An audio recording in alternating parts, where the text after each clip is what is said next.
dia. Um tema bem pertinente no momento, findando o ano, os boletins começam a aparecer e quando as notas caem, o questionamento é por quê? Como isso aconteceu? Pois é, uma pesquisa conduzida pelo Instituto Locomotiva, em parceria com a Question Pro, revela que 80% dos adultos acreditam que o uso de celulares nas escolas deve ser proibido. O apoio à proibição é ainda mais forte entre os pais, com 82% favoráveis, enquanto 72% dos entrevistados que não têm filhos também concordam com a restrição. Nós vamos conversar agora com a psicopedagoga Iane Macedo. Iane, seja bem-vinda aqui ao Bom Dia aos Mais de 1 milhão de amigos. De fato, isso pode virar uma realidade, essa proibição? E qual o tamanho da importância da restrição necessária em momentos de concentração, ou seja, na escola, na hora dos estudos em casa, enfim. Como é que funciona a mente dessa geração Z? Olá, bom dia, Yeltsin, tudo bem? A questão da proibição, ela tem vários pontos para a gente poder pensar, mas eu acredito que deve ser uma realidade. Sob o ponto de vista da docência, porque eu também sou professora, como também sob a perspectiva do próprio desenvolvimento cognitivo das crianças. Hoje nós temos crianças que não sabem ler, mas já sabem mandar um WhatsApp, né, via áudio, já sabem gravar vídeos, já sabem acessar um YouTube e colocar lá, através dos comandos de voz, por exemplo, o que querem assistir. Essa questão da proibição, a gente lembra muito, né, sobre o estudante, sobre como isso afeta a concentração, a dinâmica ali do processo de aprendizagem. Mas a gente esquece também que essa proibição, ela tem um aspecto que se torna muito positivo também para o docente, também para a pessoa que está ali à frente, tendo que fazer 1001 manobras para poder reter a atenção daquela turma, que muitas vezes é uma turma que tem no mínimo aí 20, né, 20 alunos, 25, 30.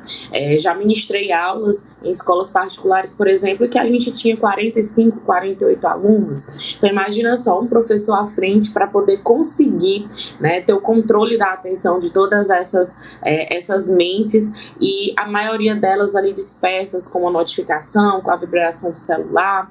Então, sob uma análise assim, geral do processo da aprendizagem, da concentração, é muito importante essa proibição.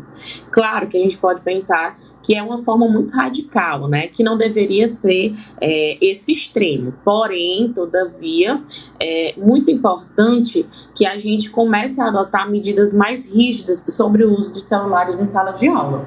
É muito incômodo para um professor que está ali à frente ter que ficar o tempo todo chamando a atenção, né, dos seus alunos para que prestem atenção, para que guardem seus celulares, para que coloquem no silencioso, sem falar dos outros tipos de constrangimentos que esses professores também acabam passando. Muitas vezes eles têm aí suas falas distorcidas, eles têm aí as suas imagens gravadas, publicadas. Período da pandemia mesmo, que a gente teve muita aula remota, né, uma novidade.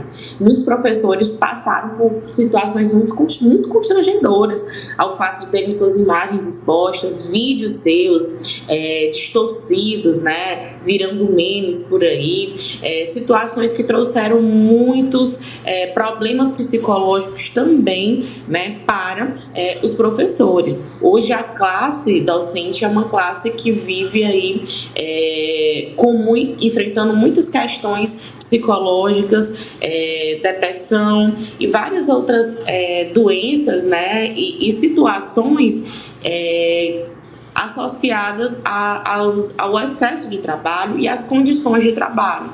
E eu acho que hoje um dos principais inimigos do professor, de fato, é o celular. Principalmente no ensino médio.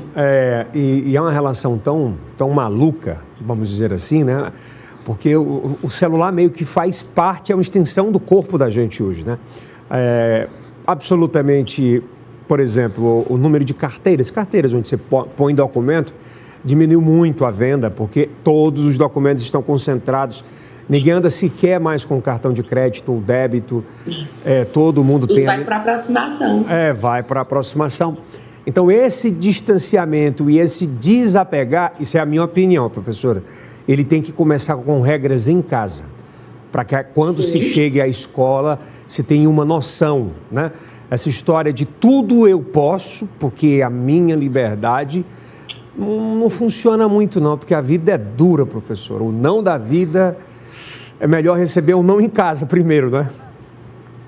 Mas aí, muitas vezes, é a compensação que as famílias têm, né? Os cuidadores, para poder, suprir, de alguma forma, compensar a ausência de tempo, a dificuldade ali de prover tudo aquilo que a família muitas vezes acha que é necessário para o bem-estar do filho, cedendo, né? Então, muitas regras em casa não funcionam por uma questão de compensação que os pais acabam adotando para poder ter que compensar as ausências, a falta, né, ali muitas vezes de algum bem material que não consegue dar de imediato para o filho. Então, essas regras, elas passam por muitos emblemas de situações para serem enfrentados na sala de aula, porque em casa não há uma rigidez no sentido da cobrança, da manutenção de uma rotina.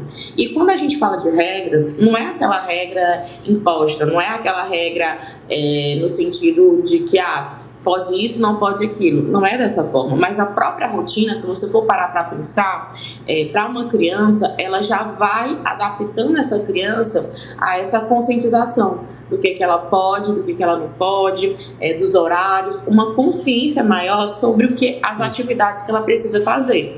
Só que cada dia que passa, a gente vê que as crianças estão nascendo e os pais já estão entregando aí as telas para assistir um desenho, para ouvir uma musiquinha, para poder, de alguma forma, entreter essa criança. Só que hoje, os estudos apontam aí para a gente as consequências disso.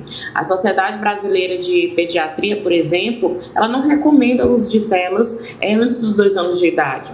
Mas será se até os 2 anos de idade essas crianças não estão sendo apresentadas às telas? O que essas famílias conseguem fazer para poder promover essa interação, esse processo educativo dessas crianças em casa? Eu te digo porque é muito complicado. Eu já tenho uma pequena de 2 anos de idade, vai fazer proximamente 2 anos. Ela não tem muito contato com telas, é limitadíssimo. Porém, a gente precisa de muito tempo. Eu consigo ainda organizar meu tempo para que eu consiga oferecer atividades lúdicas, né? Trabalhar aí com enriquecimento ambiental dentro de casa para poder promover para ela o tipo de aprendizado e de interação. Mas e as famílias que não conseguem isso? As mães que trabalham o tempo todo fora, que os filhos ficam sendo cuidados por terceiros. Perfeito. Né? A tela acaba se tornando aí um apoio, uma rede de apoio. E a gente também tem que compreender esses casos. Sem sombra de dúvidas.